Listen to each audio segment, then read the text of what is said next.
The turbofan engine is a complex synchronization of several components working together as two parts.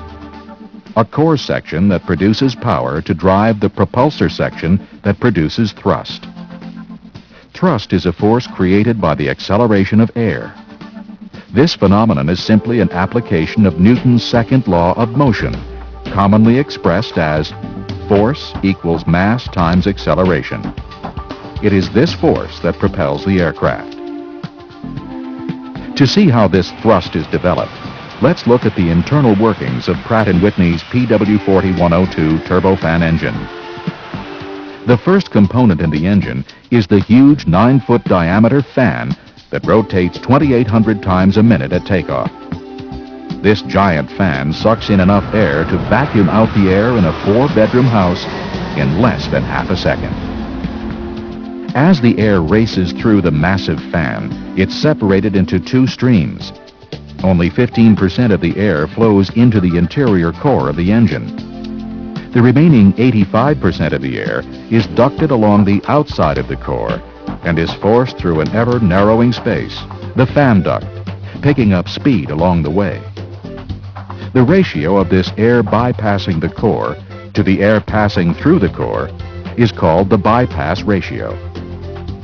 Because of its huge volume, the bypassed air only needs to accelerate a small amount in order to develop an enormous amount of thrust. Meanwhile, the other 15% of the air has entered the first component in the engine's core, the low-pressure compressor. Here, the air passes through several smaller stages, each consisting of a set of rotating blades in between a set of stationary blades. Each stage compresses the air, forcing its temperature and pressure to rise. After passing through the low-pressure compressor, the air enters the high-pressure compressor, which rotates faster and is responsible for 70% of the total pressure rise. After the air has passed through both compressors, it is 35 times higher in pressure and 1,000 degrees hotter than the outside air.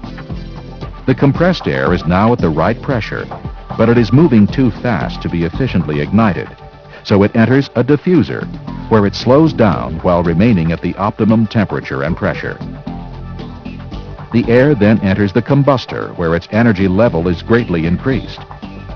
This is accomplished by adding fuel through a series of injectors and igniting it, further increasing the temperature of the mixture by 1,600 degrees.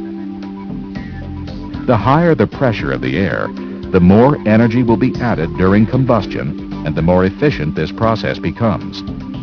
This is why the compressors were used to increase the air's pressure. Now, the superheated and compressed air mixture is ready for the next phase. Blasting through the high-pressure turbine, the high-energy air spins the blades at over 10,000 revolutions per minute. These blades are connected to a shaft that runs through the center of the engine and drives the high-pressure compressor. In fact, the only purpose of the high-pressure turbine is to extract enough energy from the air to turn the high-pressure compressor. Together, these components make up the high spool. Next, the air passes through the larger low-pressure turbine. This turbine has two purposes. First, it extracts enough energy from the air to power the low-pressure compressor at the front of the engine core. These two components are connected via a second shaft, which actually passes through the center of the high spool. However, the second and more important job of the low-pressure turbine is to turn the large titanium fan blades up front. The fan is connected to the same shaft as the low-pressure compressor and low-pressure turbine. Together, these three components make up the low spool. Finally, the combusted air races out through the exhaust nozzle at the back of the engine to be accelerated one last time. The speed at which this gas exits the nozzle is called jet velocity. This exhaust stream produces only 20% of the engine's total thrust. The remaining 80% is produced by the large volume of accelerated bypass air exiting the fan duct.